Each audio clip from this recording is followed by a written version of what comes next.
Comme promis, le coach Patrick Armand-Pognon a offert à Fiat Cotonou une extraordinaire académie de réussite totale ce jeudi 1er mai 2025. Livré au prix du sang des combats. Je m'engage à penser seulement ce qu'il y a de meilleur. I commit myself to forget past mistakes. À l'entame, après avoir conduit respectivement l'hymne national et le credo Fiat avec solennité, les coachs Nestor Attignon, professeur de philosophie, et Mireille Achadé-Pognon, gestionnaire de projet, ont chacun offert un chant au public avant de regagner leur place sous les applaudissements. Florence, mon espérance, j'ai découvert en ton sourire. Réanimation directe, Tunu Gaga, Lobakuya, et Nifendomi Wederucha. Dans une ambiance inspirante, le coach Odette Dossa, gestionnaire financière, a chaleureusement décrété la bienvenue à la prestigieuse assemblée venue spécialement pour ne pas se faire raconter cette soirée. Que tu sois nouveau ou que tu sois habitué de ce creuset, installe-toi confortablement et sans crainte pour ne rien rater. Je nous exhorte alors à rester fermes sur le chemin de l'apprentissage afin d'apprendre davantage pour notre épanouissement et ceux des autres. À toi, je réitère mon décret de bienvenue à la table des gens heureux. La première exhortation, développée brillamment par le coach Pognon lui-même, a porté sur le thème « Un bon entrepreneur est en contact direct avec tous les usagers de son projet ». Si nous sommes entrepreneurs à la tête d'une antenne Fiat, nous devons avoir une relation avec tous les membres de l'antenne.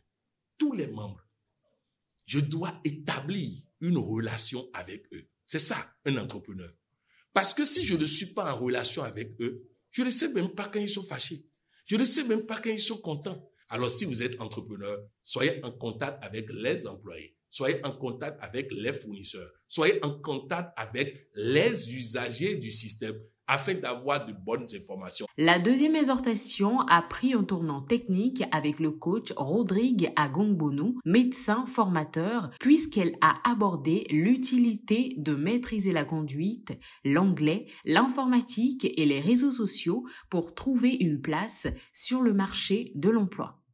Un employeur qui recrute un cadre qui est incapable de conduire son véhicule de fonction sera obligé de lui mettre à disposition un conducteur ou de trouver le moyen de se séparer de lui. À notre époque, celui qui ne sait pas se servir d'un ordinateur ni des réseaux sociaux peut être considéré comme un analphabète fonctionnel. Chers ambassadeurs du développement, faisons donc tout notre possible pour obtenir notre permis de conduire, améliorer notre expression en langue anglaise, maîtriser l'informatique et les réseaux sociaux. À la troisième exhortation pour développer le pardon au service du bonheur conjugal, le coach Rachel Aïkpe Koulibaly, sociologue, a fait don de son expérience personnelle du moment. Il y a environ 2 ans que j'ai juré de ne pas pardonner mon époux pour un fait banal. Mais il y a quelques jours, j'ai définitivement quitté ma position de « je ne te pardonnerai jamais » pour « je te pardonne ». Cher ami, tu sais ce que j'ai obtenu après cet acte? Mon chéri, pour se faire pardonner, m'a offert une belle voiture pour mon déplacement et celui de mes merveilleuses affaires. Cher gagnant, ça fait des lustres que je rêvais d'avoir une voiture. Et Dieu, dans sa grandeur, voulait depuis 2 ans m'offrir une voiture. Mais cette bénédiction a été retardée pendant 2 bonnes années à cause de mon non-pardon. Voyez-vous comment c'est important de se pardonner mutuellement dans nos foyers?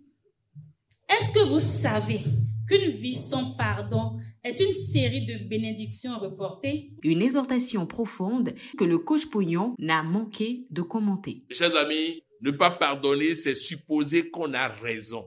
Or, ceux qui ont raison sont au cimetière. Ceux qui ont raison sont au cimetière. Donc, il faut être dans le Djorodo Djemé. Quelle que soit l'intention de l'autre qui vient te provoquer, il ne gagnera pas. Les chers amis, c'est ça. Vous êtes au service d'un Dieu puissant. Alors, quelle que soit la nouvelle qui arrive, refusez-la. Tenez bon et voyez les choses changer. Comme d'habitude, après cette troisième intervention, un moment festif est venu détendre l'atmosphère, rappelant l'importance de savourer chaque instant.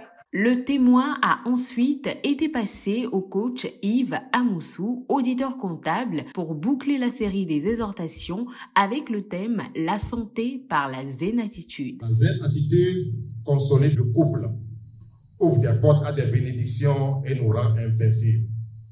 Pour ma part, j'ai très tôt compris que les mauvaises émotions sont source de maladie, alors j'affiche plutôt une indifférence totale à toute situation tentant à perturber ma paix intérieure. Face aux défis de la vie, je mets mon front par terre pour implorer la miséricorde de Dieu et je lâche prise. Un spécial appel à contribution a été lancé par le coach Richard Haro, chef département facturation du port autonome de Cotonou, avant que la séance ne clore avec l'intense atelier de programmation conduite par le coach Floriane Adimale Amon, opératrice économique. Lorsqu'on fait un appel à contribution, on a généralement affaire à 3 catégories d'auditoires. La première catégorie regroupe ceux qui, malgré tous les enseignements sur la générosité, refusent toujours de comprendre l'importance de la contribution. La deuxième catégorie comprend ceux qui ont saisi l'importance de la contribution, mais n'acceptent pas encore qu'elle doit être dynamique. La troisième catégorie regroupe ceux qui ont compris et accepté ce que les 2 premiers groupes ignorent. La générosité est bien plus qu'un geste, c'est un privilège. Prenons donc les enveloppes et, ne serait-ce qu'une fois, contribuons comme les privilégiés de Dieu de la troisième catégorie. Je suis né pour prier, je prie. Je suis né pour prier, je prie. Et c'est la première fois que je participe à une séance de Monsieur Pognon et je suis extrêmement impressionné par la qualité du message qu'il nous a délivré ce soir. Je suis vraiment touché et surtout en ce qui concerne le pardon, parce que je suis quelqu'un, je ne pardonne pas vraiment assez facilement, mais à partir d'aujourd'hui, je me suis engagé à pardonner à tout le monde, que ce soit dans les affaires, dans la famille et à tous mes proches. Principalement, j'ai retenu de cette séance qu'un entrepreneur dans un business, dans son activité, doit être en contact avec tous les acteurs qui interviennent dans son activité. Deuxièmement, sur la rubrique bonheur conjugal, comme le dirait le coach Pognon lui-même, le pardon est le Djokodo. Donc, après cette séance, moi, je prends la résolution désormais de Djokodo pour ma propre paix intérieure.